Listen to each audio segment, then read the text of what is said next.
And among the runners from the North State, at least 9 people from Chico. One woman, the wife of a longtime friend of mine, told us she crossed the finish line 3 minutes before the first bomb exploded. KRCR News Channel 7's Tyler May spoke with her today. He is live in Chico. Tyler.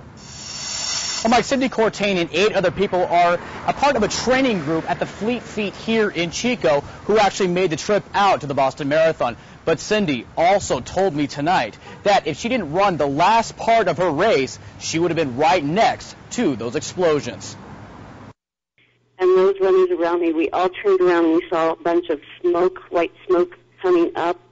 And at first everyone was trying to figure out what it was, and then the second one exploded shortly after. Cindy Cortain is one of 9 people from Chico who made the trip to run in the Boston Marathon. None of them were hurt in the 2 explosions. Cortain said she crossed the finish line 3 minutes before the bombs exploded, and says if she had taken the end of the rest any slower, she would have been right next to the blast.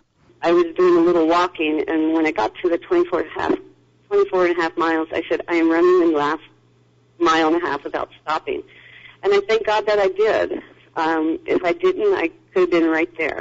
After she finished the race, she looked for her husband, Royal Cortain, for nearly an hour.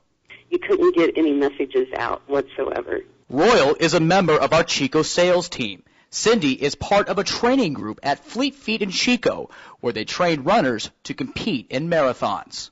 We coach people to run marathons. We had a lot of people qualify. Alan Rice says his store was flooded with dozens of calls Monday afternoon, asking if everyone was okay. We had a few people that we hadn't been able to contact, get text messages or anything back from for a while. But I think by about 3 in the afternoon, we pretty much heard from everybody. As for Cindy Cortain, she says this will not stop her from running competitively. In fact, she says she's coming back to Boston next year. I'm coming back because what the Boston Marathon people do, or the city of Boston, it was a wonderful experience up until then, and I don't want this taken away from them. Cindy also told me today that she plans to train extra hard to improve her time for next year's race. Reporting live in Chico tonight, Tyler May, KRCR News Channel 7.